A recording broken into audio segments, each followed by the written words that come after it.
শরীর কিছুটা সুস্থ হতেই ফের ত্রাণ নিয়ে নাগরাকাটার উদ্দেশ্যে রওনা দেন শঙ্কর ঘোষ।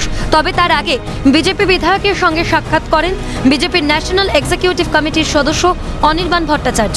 সেদিনের ঘটে যাওয়া দুষ্কৃতী হামলার পুঙ্খানুরূপ বিবরণ শোনেন অনির্বাণ ভট্টাচার্য। এ ঘটনার জন্য সরাসরি এনআইএ তদন্তের দাবি করেছেন তিনি।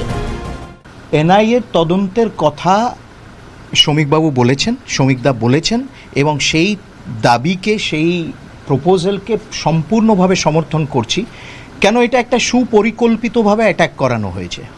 যারা অ্যাটাক করেছে তারা সেইখানকার থেকে ঢুকেছে এবং তারা পুরো প্ল্যান মাফিক জিনিসটা করেছে এবং শঙ্করদা, খগেনদা প্রাণে বেঁচে গেছেন, এই হলো সবচেয়ে বড় কথা।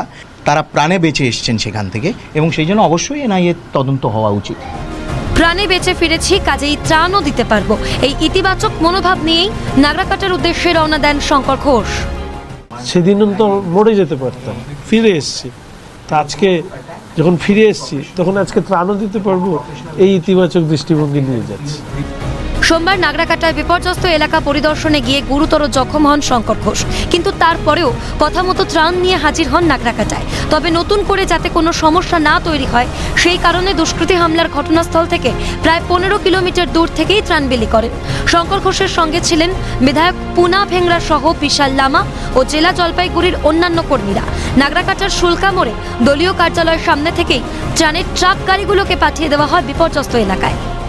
আপনারা সেই ভদ্রমহিলা, আদিবাসী ভদ্রমহিলা একটি কথা বলেছিলেন যে हम लोगों को तो आखिर में ত্রাণ ही नहीं मिला, ये सब करने से क्या फायदा हुआ। তো আজকেও যদি আমি যেতাম ওখানে, আবার যদি সেই সিচুয়েশন তৈরি হতো, তাহলে তো আবার সেই মানুষগুলো ত্রাণ পেত না। তার থেকে ওনারা ত্রাণ পাক, ওনাদের ত্রাণ পাওয়াটা অনেক বেশি জরুরি। তবে বিজেপির গড়েই কেন এই অবস্থা, এই প্রসঙ্গে বিজেপির বিধায়ক সাফাই দিয়ে প্রশ্ন এড়িয়েছেন।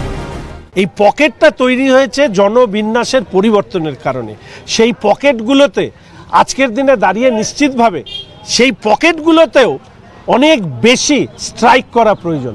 আজকে পশ্চিমবঙ্গের সে দুর্গাপুরের বেসরকারি মেডিকেল কলেজের ছাত্রী হোক বা এইখানে নাগরাকাটায় বামনডাঙ্গা বা টুন্ডু বস্তির এই যে ত্রাণ দিতে গিয়ে যে পরিস্থিতি, এগুলো তো এই ধরনের বিক্ষিপ্ত পকেট যেখানে এই ধরনের সমস্যা তৈরি হচ্ছে।